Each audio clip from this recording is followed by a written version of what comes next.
சத்வா next channel நேயர்களுக்கு வணக்கம். இன்றைக்கி நம்ம எனர்ஜி ஹீலர் மற்றும் ரேகி மாஸ்டர் ஷாலினி மேம் பார்க்கறதுக்காக வந்திருக்கோம்.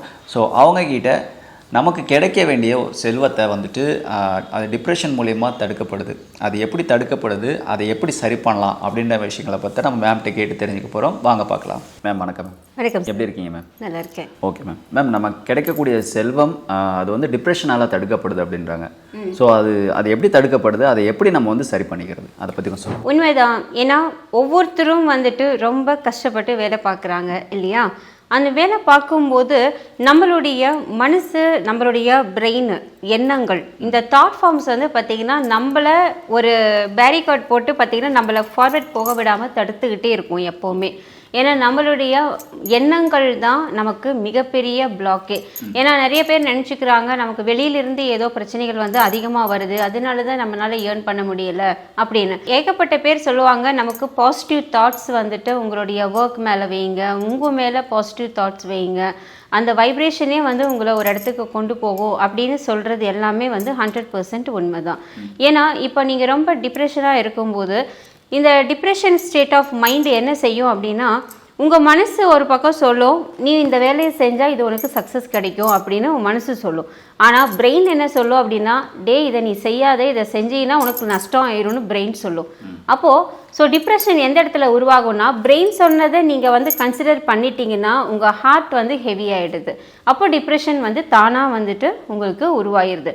ஆனால் அதே சமயத்தில் மனசு சொல்கிறத நீங்கள் கேட்டீங்க அப்படின்னா பிரெயின் வந்து உங்களை அலர்ட் பண்ணிக்கிட்டே இருக்கும். நெகட்டிவ் சைடு இருக்குது, அங்கே வந்து லாஸ் ஆகும், இல்லை இந்த வேலை சரியாக நடக்காது அப்படின்னு, அது வந்து நஷ்டத்தில் கொண்டு போய் முடிச்சிடும் அப்படின்னு அது ஒரு பக்கம் சொல்லிக்கிட்டே இருக்கும். இதெல்லாம் ஒரு பக்கம் இருக்க, நம்மளை சுற்றி இருக்கிற ஸ்பிரிச்சுவல் எனர்ஜி, நம்மளுடைய எலக்ட்ரோ மேக்னெட்டிக் எனர்ஜி, அதுவும் வந்து இந்த டிப்ரெஷனால் ஸ்பாயில் ஆயிடுது. அப்போது எந்த அளவுக்கு நம்ம ஆரா வந்து பார்த்திங்கன்னா பிரைட்டாக இருக்கோ அந்த அளவுக்கு நல்லது நடக்கும் அப்படின்னு நான் என்னோட ப்ரீவியஸ் வீடியோஸில் நிறையா நான் பேசியிருக்கேன்.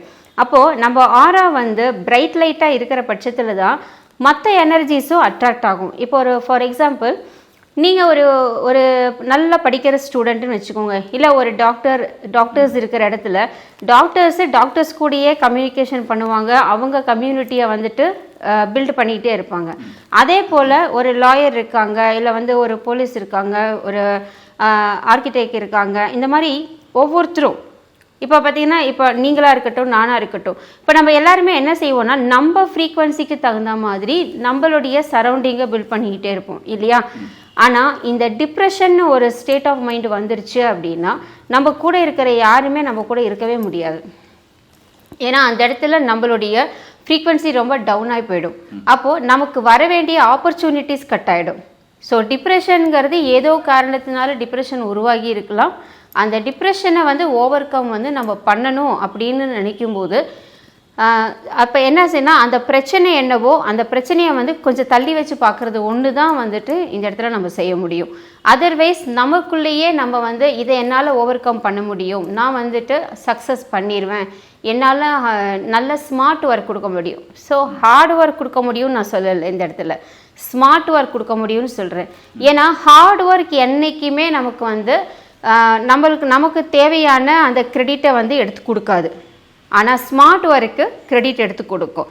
அப்போது இந்த டிப்ரெஷன் இருந்ததுன்னா நீங்கள் ஹார்ட் ஒர்க் தான் பண்ணுவீங்களே தவிர உங்களால் ஸ்மார்ட் ஒர்க்கு பண்ண முடியாது. ஆனால் டிப்ரெஷனை வந்து கொஞ்சம் தள்ளி வச்சுட்டு, இப்போ ஒரு பிரச்சனை நடக்குது, அந்த பிரச்சனையை தள்ளி வச்சுட்டு நீங்கள் வந்து அந்த ஒர்க்கில் கான்சென்ட்ரேட் பண்ணி இதை எப்படி நம்ம வந்து ஷார்ட் டைமில் இதை அச்சீவ் பண்ண முடியும் அப்படின்னு அந்த இமோஷனுக்கு இடம் கொடுக்காம நீங்கள் பண்ணிட்டீங்க அப்படின்னா அந்த இடத்துல நீங்கள் வின் பண்ணிடுவீங்க. ஸோ நம்மளுடைய ஹார்ட் சக்ரா அப்படிங்கிறது வந்துட்டு அந்த நேரத்தில் டிப்ரெஷன் ஆகிற நேரத்தில் என்ன ஆகும்னா க்ளோஸ் ஆகிடும், ரொம்ப இறுக்கி பிடிச்சிடும். அப்போ வந்து உங்களால் ப்ரீத் பண்ண முடியாது, பிராணசக்தி உள்ளே போகாது. ஸோ பிராணசக்தி ஹார்ட்டுக்கு போகலை அப்படின்னா பிரெயினுக்கு போகாது. ஸோ பிரெயின் என்ன செய்யும், ஆல்ரெடி ஆக்சிஜன் போக மாட்டேங்குது, பிராணசக்தி போக மாட்டேங்குது. ஆக்சிஜனுங்கிறது நம்ம ஃபிசிக்கலாக சொல்கிறது, ஆனால் எனர்ஜி வைஸ் வந்து பிராணா, அந்த பிராணா போகலைன்னா உயிர் சக்தி அந்த இடத்துல கம்மியாக போகும். உயிர் சக்தி கம்மியாக போச்சுன்னா டார்க் எனர்ஜிஸ் நிறையா வரும். அதாவது நமக்குள்ளே வந்து நம்ம ஆக்சிஜன், கார்பன் டை ஆக்சைடு அந்த மாதிரி இருக்கு இல்லையா, இந்த மாதிரி கேஸஸ் வந்து அதிகமாக ஃபார்ம் ஆக ஆரம்பிக்கும் போது நம்ம ஆரா லெவல் வந்து டார்க்காக ஆரம்பிக்கும்.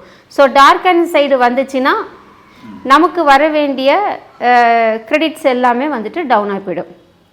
ஸோ நம்ம என்ன பண்ணலாம், நம்மளே வந்து மோட்டிவேட் பண்ணணும். எப்படின்னா, என்னால் முடியும், இந்த ஒரே ஒரு வார்த்தை போதுங்க, ஐ கேன் அப்படிங்கிற அந்த ஒரு வார்த்தை முடியும்.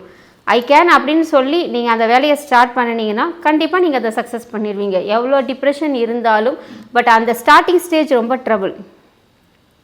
இப்போ ஐ கேன்னு சொல்லிட்டு நம்ம ஸ்டார்ட் பண்ணுறோம் பார்த்தீங்களா, அந்த இடத்துல ஒரு கஷ்டம் இருக்கும், நான் அது இல்லைன்னு சொல்லலை.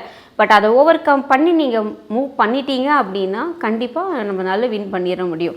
ஸோ இதுதான் வந்து செல்வத்தை தடுக்கக்கூடிய மிகப்பெரிய ஒரு பிளாக்கு. மற்றபடி இன்னும் நிறைய பிளாக்ஸ் எல்லாம் இருக்குது, பட் எனர்ஜி பிளாக்ஸு ஏகப்பட்டது இருக்குது. ஆனால் நம்மக்கிட்ட இருக்கிற எனர்ஜி பிளாக் இதுதான். ஸோ நம்ம வந்து கண்டிப்பாக வந்துட்டு செல்ஃப் கேர் எடுக்கணும், அதே சமயத்தில் செல்ஃப் ரிலீஸ் பண்ணணும். ஏன்னா இப்போ என்னென்னா, உங்களால் எதனால் டிப்ரெஷன் இருக்குன்னே தெரியல அப்படின்னு பட்சத்தில் நீங்கள் ஒரு அஃபர்மேஷன் மாதிரி நம்ம சொல்லலாம். என்னென்னா, I am willing to release any type of depression or anxiety remove from my heart or my brain அப்படின்னு இந்த அஃபர்மேஷனை வந்து நம்ம சொல்லிக்கலாம். அதாவது I willing to release any type of depression or anxiety from my physical body or energy body அப்படின்னு கொடுக்கலாம். இல்லைன்னா my heart and my brain அப்படின்னு சொல்லலாம். இந்த மாதிரி சொல்லி ஒரு 5 minutes ஒரு காமாக உட்கார்ந்தாலே போதும், அந்த டிப்ரெஷனுக்கான எனர்ஜிஸ் வந்துட்டு ரிலீஸ் ஆகிட்டே இருக்கும். ஸோ எவ்ரிடே நம்ம இதை வந்து கண்டிப்பாக பண்ணி தான் ஆகணும். ஏன்னா ஒவ்வொரு மனுஷனுக்கும் அது ரொம்ப தேவை. ஸோ இதை பண்ண வந்து பார்த்திங்கன்னா அவங்களுக்கு உண்டான அந்த வெல்த்தை க்ரியேட் பண்ணுறதுக்கு ஐடியாலஜி ஃபஸ்ட்டு வந்து ப்ராக்டிக்கலாக அப்ரோச் இருக்கும் பாருங்கள். எதுவுமே நான் மேஜிக்கலாக பணம் வரும்னாலும் நான் சொல்லவே மாட்டேன். ஏன்னா இதையே பண்ண என்ன ஆகும்னா, ஃபஸ்ட்டு வந்து நீங்கள் ரொம்ப ஹெல்த்தியாக இருக்க ஆரம்பிப்பீங்க. அதுக்கப்புறம் உங்களுக்கு மைண்ட் சைடு வந்து நிறைய ஐடியாஸ் தோண ஆரம்பிக்கும். அதுக்கப்புறம் அந்த ஐடியாஸை வந்து இம்ப்ளிமெண்ட் பண்ணக்கூடிய சிச்சுவேஷனை வந்து நீங்களே க்ரியேட் பண்ணுவீங்க. ஸோ அந்த சிச்சுவேஷன் வந்துச்சுன்னா உங்களுக்கு வந்துட்டு ஆட்டோமேட்டிக்காக உங்களுக்கு மணியை கொடுக்கக்கூடிய கிளைண்ட்ஸு, ஸோ யூனிவர்ஸ் அப்போ சப்போர்ட் பண்ணும். இந்த 3வது ஸ்டேஜில் தான் யூனிவர்ஸ் சப்போர்ட் பண்ணும். அந்த ஃபஸ்ட்டு 2 ஸ்டேஜ் வந்து உங்கள் கையில் தான் இருக்குது. ஸோ இந்த 2 ஸ்டேஜை நம்ம கிராஸ் பண்ணிட்டோம். 3வது ஸ்டேஜ் யூனிவர்ஸ் சப்போர்ட் பண்ணும். 4வது ஸ்டேஜ் கிளைண்ட்ஸ் கிட்டேருந்து உங்களுக்கு தேவையான மணி வர ஆரம்பிக்கும். ஸோ 5வது ஸ்டேஜ் தான் சொல்யூஷன். ஸோ உங்களுக்கு என்ன சால்வ் ஆகணுமோ அந்த இடத்துல அதுக்கு உண்டான மணி ஃப்ளோ இருக்கும், அந்த செல்வம் வந்து கிடைக்கிறதுக்கு இதாக இருக்கும். ஆனால் இன்னொரு வகையில் பார்த்திங்கன்னா, நமக்கு வந்து சில சாண்டிங்ஸ் எல்லாம் இருக்குது, மந்திரங்கள். ஸோ அந்த மந்திரங்கள் வந்து நம்ம படிக்கும்போது, அதாவது செல்வத்துக்கான மந்திரங்கள் படிக்கும்போது என்ன ஆகும் அப்படின்னா, நம்மளுடைய சக்தி மையங்கள் திறக்கப்படுது. இப்போ நம்மளாம் அதை பண்ண முடியாததை, நம்ம செய்ய முடியாததை நம்மளுடைய மந்திரங்கள் செய்யும். நான் வந்து ஏற்கனவே நம்ம ஒரு வீடியோவில் நம்ம பேசினோம், ஜபத்துக்கு வந்து 5 நிலைகள் இருக்குன்னு சொல்லிட்டு. அதில் ஒரு நிலை வந்து பார்த்திங்கன்னா வாய் வழியே சொல்லக்கூடிய மந்திரங்கள், இன்னொன்று காது வழியே கேட்கக்கூடிய மந்திரங்கள். ஸோ இது வந்து ஒரு 10 times பவர்னால், காது வழியே கேட்கக்கூடிய மந்திரங்களை கேட்டு அமைதியாக உட்காரும்போது 100 times வந்து பவர். ஆனால் அதே சமயத்தில் மனசுக்குள்ளேயே சாண்டிங் பண்ணுறாங்க அப்படின்னா 1000 times பவர். இப்படி நான் ஒவ்வொன்றையும் நான் அதில் சொல்லியிருக்கேன். அப்போது இந்த மந்திரங்கள், பீஜ மந்திரங்களும் சில இந்த பொயட்ரிஸ் எல்லாம் நம்ம சொல்கிறது, அஃபர்மேஷன், டிக்ளரேஷன் டிக்ளேர் அப்படின்னு சொல்லுவாங்க. அதெல்லாம் நம்ம சொல்கிறது வந்து நம்மளுடைய எனர்ஜி சிஸ்டத்தை பூஸ்ட் பண்ணுறது, நமக்கே தெரியாமல் அதுவாகவே தானாகவே ஆட்டோமேட்டிக்காக பூஸ்ட் ஆகும். இது எல்லாம் வந்து செல்வத்தை ஈர்த்து கொடுக்கும். ஸோ நிறைய ஆப்பர்ச்சுனிட்டிஸை ஈர்த்து கொடுக்கும். அதுதான். ஏன்னா டிப்ரெஷன், ஆங்ஸைட்டி, அப்புறம் வந்து ஏதாவது பொருள் மேலேயோ நபர் மேலேயோ கோபமாக இருக்கிறது, இல்லை ஜெலஸ், ஸோ அவங்க இப்படி இருக்காங்களே நம்ம ஏன் இப்படி இருக்க முடியல அப்படின்னு ஜெலஸ் பண்ணுறது. என்றைக்கு ஒருத்தரை பார்த்து நம்ம அப்படி நினச்சிட்டோமோ அப்போவே நமக்கு நம்மளே என்ன பண்ணிட்டோன்னா செல்வத்துக்கான தடையை போட்டுட்டோன்னு அர்த்தம். ஸோ அந்த கேரக்டர்ஸ் எல்லாம் இல்லாமல் நம்மளுடைய க்ரோத் என்ன, நம்மளுடைய ஒர்க் என்ன, அதில் மட்டுமே நம்ம வந்து ஃபுல் இன்டென்ஷன் கொடுத்தோம்னா கண்டிப்பாக நமக்கு வர வேண்டியது யூனிவர்ஸ் கொடுத்துக்கிட்டே இருக்கும். சூப்பர். ஏன்னா மேம் சொன்ன விஷயங்கள்லாம் கேட்டிருப்பேன்னு நினைக்கிறேன். ஸோ அந்த வரக்கூடிய செல்வத்தை டிப்ரெஷன் மூலிமா தடுக்கப்படுது, அதை எப்படி சரி பண்ணலாம் அப்படின்றதுக்கு வழி சொல்லியிருக்காங்க மேம். ஸோ நல்ல ஒரு ஐடியா சொல்லியிருக்காங்க, அந்த ஐடியாவை ஃபாலோ பண்ணுங்கள். ஸோ நிச்சயமாக உங்களுக்கும் வந்துட்டு வரக்கூடிய செல்வம் தடையில்லாமல் வந்து சேரும். வேறு ஏதாவது மேம்கிட்ட பேசணும்னா கீழே டிஸ்பிளே நம்பர் இருக்குது, அந்த நம்பருக்கு கான்டாக்ட் பண்ணி பேசிக்கலாம். நன்றி மேம். நன்றி சார். நன்றி.